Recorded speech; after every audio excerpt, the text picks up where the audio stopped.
Hello दोस्तों, नमस्कार। आशी ऑनलाइन क्लासेज में आप सबका स्वागत है। दोस्तों, जो हमारा क्रम चल रहा था पठन पाठन का, उस क्रम की दृष्टि से हम वायुमंडल का अध्ययन कर रहे थे और वायुमंडल में हम 3 क्लास पढ़ चुके हैं और 3 क्लासों में हमने जिस चीज़ का अध्ययन किया है उन चीज़ों में देखा जाए तो सबसे पहले वायुमंडल क्या है, ठीक है, इसका अध्ययन किया हमने। फिर दूसरी क्लास में वायुमंडल का संगठन पे हमने चर्चा किया कि वायुमंडल का संगठन कैसे हुआ है, और इसी संगठन का एक और भाग हमने बनाया, चूँकि एक क्लास काफ़ी लंबी हो जा रही थी इसलिए उसको 2 भाग में बांट करके अध्ययन किया गया, ठीक है। अब तीसरी जो हमारी क्लास होगी वो वायुमंडल की संरचना होगी, ठीक है। तीसरी जो क्लास होगी वायुमंडल की संरचना, स्ट्रक्चर ऑफ एटमॉस्फेयर पे हम चर्चा करेंगे। लेकिन इस टॉपिक को पढ़ते समय हम आज पढ़ाएंगे कम, लेकिन हम बताएंगे यहाँ से क्वेश्चन कैसे कैसे आते हैं और किन किन चीज़ों पे हमें ध्यान रखना होगा, इसका वर्गीकरण करेंगे कि हम इसका अध्ययन कैसे करेंगे, ठीक है। इतनी चीज़ों पे हमें इस पर ध्यान देना है। सबसे पहले हम यदि बात करते हैं तो वायुमंडल की संरचना की यदि हम बात करते हैं तो वायुमंडल में जो अलग अलग परतें पाई जाती हैं और अलग अलग परतों की अलग अलग विशेषताएं होती हैं, तो इन्हीं विशेषताओं को के आधार पे इनको क्या किया गया, अलग अलग परतों में बांट दिया गया है और यही परतें वायुमंडल के संरचना के नाम से जानी जाती हैं, ठीक है। यदि इस संरचना का हम यहाँ पे अध्ययन करें तो देखिए वायुमंडल की संरचना, इंग्लिश नहीं लिखा गया है, इंग्लिश होगी स्ट्रक्चर ऑफ एटमॉस्फेयर, ठीक है। और यदि इसकी हम बात करेंगे तो इस वायुमंडल की संरचना को मुख्य रूप से 2 भागों में बांटा गया। वायुमंडल की संरचना को मुख्य रूप से 2 भागों में बांटा गया और जिन 2 भागों में बांटा गया है उसमें पहला जो है उसको हम सममंडल कहते हैं, सममंडल, और दूसरे का नाम क्या है, विषममंडल। सममंडल को अंग्रेजी में नाम दिया गया है होमोस्फियर। सममंडल को अंग्रेजी में नाम जो दिया गया है वह क्या है, होमोस्फियर, और दूसरा जो विषम मंडल है, विषम मंडल को अंग्रेजी में नाम क्या दिया गया, हेट्रोस्फियर, ठीक है। देखिए हेट्रोस्फियर और यहाँ पे होमोस्फियर, अर्थात ये जो है हमारी वायुमंडल, पूरी वायुमंडल की यदि हम बात करते हैं तो 2 भागों में बांट दिया गया। और जब 2 भागों में वायुमंडल को बांट दिया गया है तो पहला सममंडल और दूसरा क्या हो गया, विषम मंडल। लेकिन वे कारण क्या हैं जिनके आधार पर इस संपूर्ण वायुमंडल को 2 भागों में बांटा गया है, कारण क्या है, वे फैक्टर्स कौन कौन से हैं जिनके वजह से इसको 2 भागों में बांटा गया है। उन फैक्टर्स की यदि हम बात करते हैं तो सबसे पहले देखेंगे यहाँ पे हम थोड़ा सा इसका अध्ययन करेंगे। जो सममंडल है यह जो है 0 किलोमीटर से लेकर के 80 किलोमीटर की ऊंचाई तक पाया जा रहा है। कितना, 0 किलोमीटर से लेकर के 80 किलोमीटर की ऊंचाई तक पाए जाने वाले वायुमंडलीय परत को क्या कहते हैं, सममंडल कहते हैं। अब यहाँ पे 0 किलोमीटर लिखा गया है तो इसका मतलब यह नहीं है कि 0 किलोमीटर कोई होगा, है भी। 0 किलोमीटर का मतलब होता है मीन सी लेवल, MSL।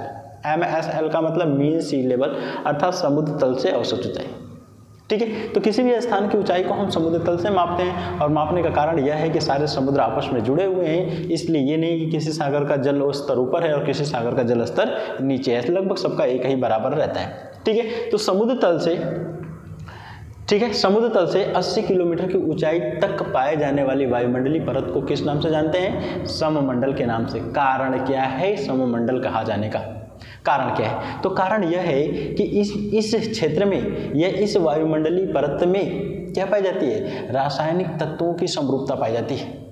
और रासायनिक तत्वों की समरूपता पाई जाती है तो इसी के कारण इन क्षेत्रों का तापमान समान दर से बढ़ता है, समान दर से घटता है, ठीक है। इन्हीं रासायनिक तत्वों की समरूपता के कारण इसे सममंडल कहा गया है। और सममंडल कहा जाने का कारण एक और भी है कि इसमें जो भी रासायनिक तत्व पाए जाते हैं उनकी विशेषताओं के कारण तापमान समान दर से बढ़ता रहता है तथा समान दर से घटता है। यदि स्टार्टिंग की इन 3 परतों की हम बात करेंगे, आज हम चर्चा तो कम करेंगे, इस पे चर्चा हम कल करेंगे।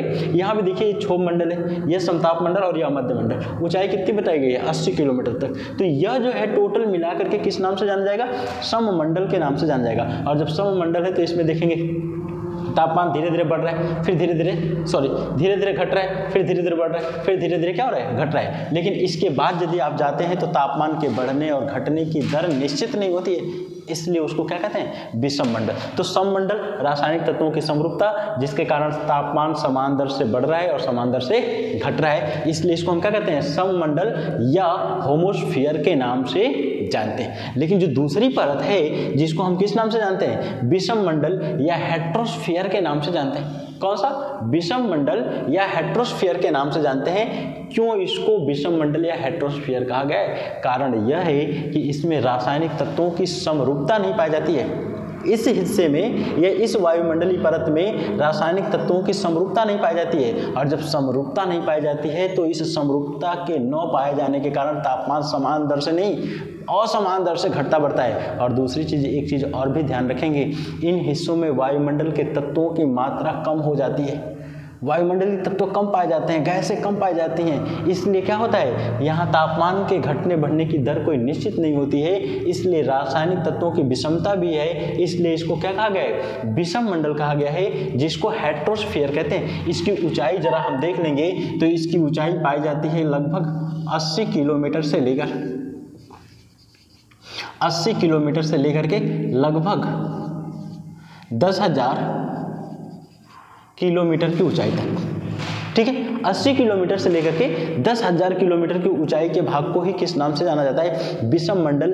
क्यों विषम मंडल कहते हैं, क्योंकि यहाँ पे रासायनिक तत्वों की क्या है, असमानता है या विषमता है, और उन्हीं विषमताओं के कारण यहाँ पे क्या हो रहा है, तापमान असमान दर से घट रहा है, असमान दर से बढ़ रहा है। इसलिए इसको हम क्या कहते हैं, विषम मंडल के नाम से जानते हैं। ठीक है दोस्तों, अब इस वायुमंडल की यदि हम संरचना की बात करते हैं तो इसको मुख्य रूप से दो भागों में बांटा गया, पहला सममंडल और दूसरा विषम मंडल। लेकिन इनको भी तो पुनः उपवर्गों में बांटा गया है, और जब इनको पुनः उपवर्गों में बांटा गया है तो उन उपवर्गों की यदि हम बात करते हैं तो जो पहला उपवर्ग है इसको हम किस नाम से जानते हैं, क्षोभ मंडल के नाम से जानते हैं। क्षोभ मंडल को क्या नाम देते हैं, ट्रोपोस्फियर। एक चीज मैं बता दूं आपको, यदि आप वायुमंडल पढ़ रहे हैं तो वायुमंडल से क्वेश्चंस जो बनते हैं, इन क्वेश्चन में देखा जाए तो कभी कभी क्या किया जाता है, जो अंग्रेजी टर्मिनोलॉजी है या जो अंग्रेजी की शब्दावलियां हैं उन्हीं शब्दावलियों को हिंदी में लिख देता है। जैसे स्ट्रेटोस्फियर इंग्लिश में है तो उसी को हिंदी में लिख देगा स्ट्रेटोस्फियर,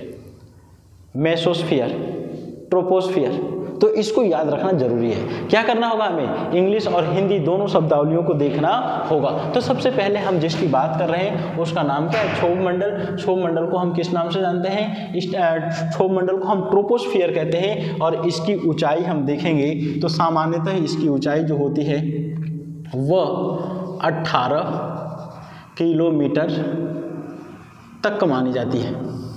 कहाँ से, जो आपका समुद्र तल है उस समुद्र तल से इसकी ऊंचाई लगभग 18 किलोमीटर पाई जाती है। अधिकतम भी होती है, कम भी होती है। जब हम एक एक वायुमंडलीय परत की बात करेंगे तो उसमें हम डिटेल चर्चा करेंगे कि किस में ज़्यादा पाई जाती है, कब ज़्यादा पाई जाएगी और कब कम पाई जाएगी।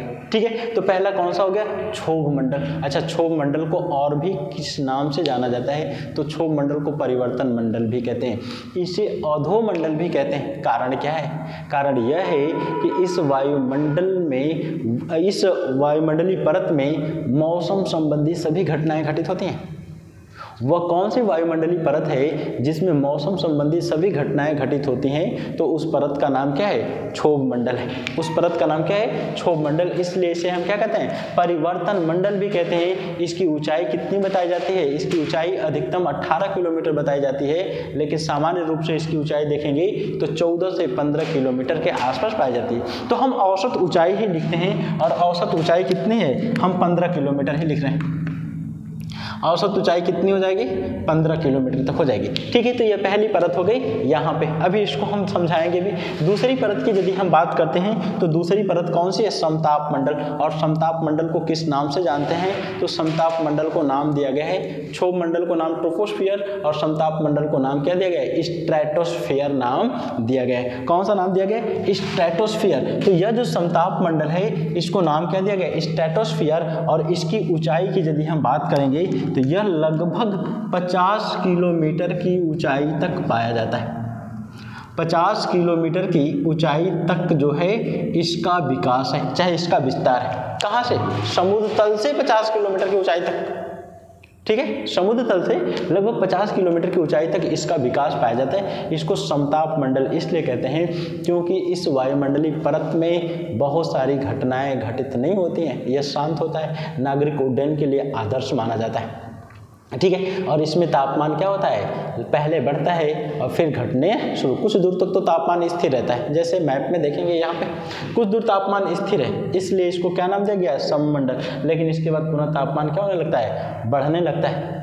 अब बढ़ने लगता है तो फिर इसको हम बताएंगे कि कैसे कैसे बढ़ रहा है, ठीक है। तो ये अलग हम जब एक्सप्लेनेशन एक एक परतों का करेंगे तो वहाँ पे इसकी हम चर्चा खूब डिटेल करेंगे। अच्छा, समताप मंडल में ही ओजोन परत भी पाई जाती है, जिसकी चर्चा हम पिछले क्लास में खूब किए थे। समताप मंडल के निचले हिस्से में ही ओजोन परत पाई जाती है। उसके बाद दोस्तों यदि हम आगे बात करते हैं तो तीसरी जो परत आती है, तीसरी परत को नाम क्या दिया गया है, मध्य मंडल। और मध्य मंडल की ऊंचाई कितनी पाई जाती है, लगभग 80 किलोमीटर की ऊंचाई तक। यह कहाँ तक पाया जाता है, लगभग 80 किलोमीटर की ऊंचाई तक पाया जाता है,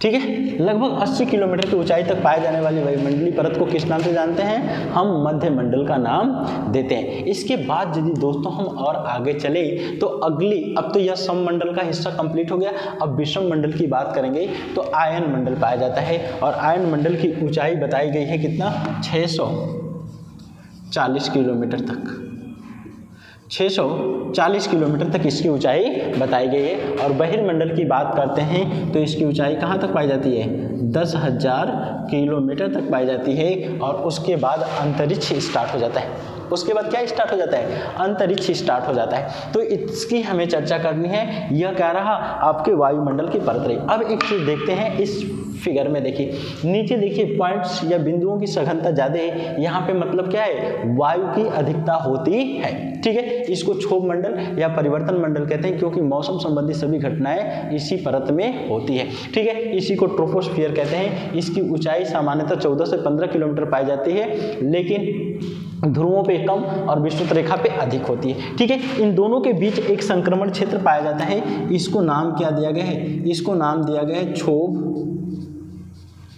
क्षोभ सीमा, इसको नाम दिया गया, ठीक है। इसका नाम क्या रखा गया है, क्षोभ सीमा रखा गया है। इसके बाद चलते हैं तो हमें समताप मंडल मिल जाएगा। इस मंडल में तापमान क्या होता है, बढ़ता है, लगभग 50 किलोमीटर की ऊंचाई तक समताप मंडल का विकास है। और यहाँ पे एक और संक्रमण क्षेत्र पाया जाता है, इसको नाम क्या दिया गया है, समताप सीमा, इसको नाम दिया गया, समताप सीमा नाम दिया गया। इसके बाद यदि हम आगे चलते हैं तो लगभग 80 किलोमीटर की ऊंचाई तक वायुमंडलीय परत पाई जाती है। और इस वायुमंडलीय परत में, ठीक है, इस वायुमंडलीय परत को मध्य मंडल के नाम से जानते हैं। और यह वायुमंडल की सबसे ठंडी या शीतल परत होती है। इसकी ऊपरी सीमा की यदि हम बात करते हैं तो मध्य सीमा